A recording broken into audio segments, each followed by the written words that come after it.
Alright, in this video we're going to go over RedBlackTrees. So there's a lot of different types of trees and there's a lot of different balancing strategies. So we talked about the AVL tree, we're going to talk about the RedBlack tree, but there's a lot of other ones. Some of them include a treep, which is a combination of a BST plus a heap. We'll talk about a heap later on in the semester. There's a splay tree and a B tree, which we'll talk about a little bit in the next video. So point is, lots of different trees, lots of different balancing strategies, and if you just by kind of quickly going through the red-black tree and how it works, I think what I hope you get out of it is seeing how different the strategies are. Like, they're really totally different ways of looking at things, which is kind of the cool part about it.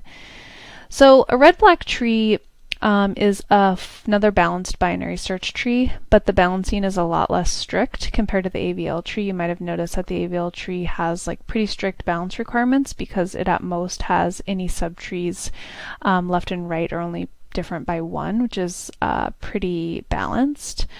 The idea of the red-black tree is that all the nodes are either red or black, and the main idea of the red-black tree is that all the nodes along a path, all the black nodes, have to be the same number. So if you look at this tree, on every path there is 4 black nodes, but what that means is on some paths, like this longer path, there's 7 nodes, where on this path there's only 4 nodes.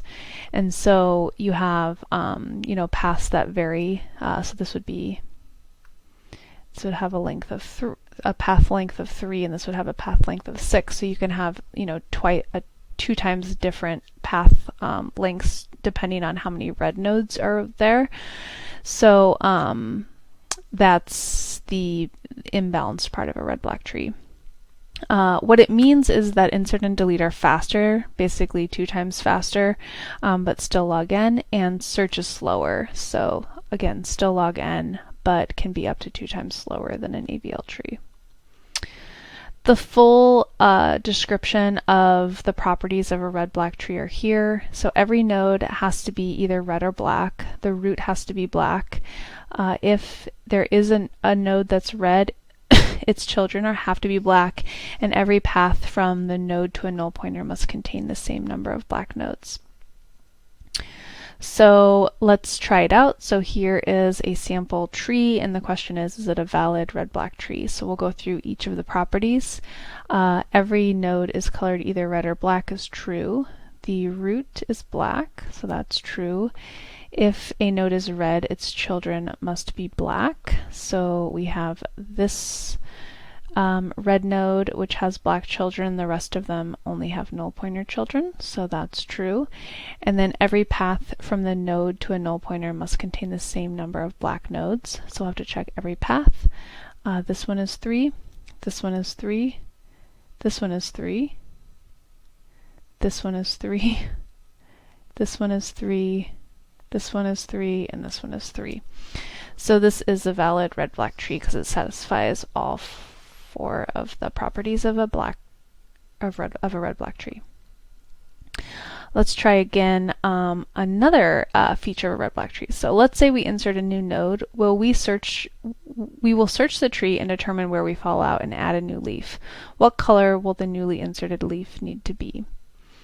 So the question is, when you write the algorithm, you're going to have to initialize the node to either be red or black when you put it into wherever it falls out, and the question is, should you insert it as a red or a black node?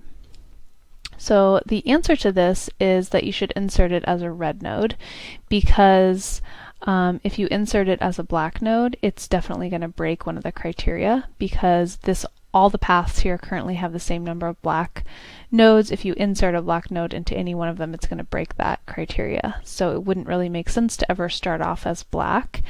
Instead, you're going to insert it as red, and then you'll have to kind of bubble up and find how to change the coloring scheme so that it maintains the red-black properties that were discussed before, because it's likely that if you add it as a red, there's lots of locations where it would need to be changed. So, for example, if you add a child here as a red, it might be okay because it wouldn't break, the path length, and it wouldn't break that all red nodes need to have black children. But if you inserted it here, for example, then that would break that requirement because that would be a red node with a red child. So it's a really famous tree. You've probably heard about it if you've heard about trees before. If you haven't, not a big deal. But it is tricky. It's tricky to implement because of those properties. And it doesn't guarantee perfect balance, but it's good enough to keep the log n requirement, or the log n complexity of the different functionality like insert, search, and remove. So that is all we are going to talk about with red-black trees.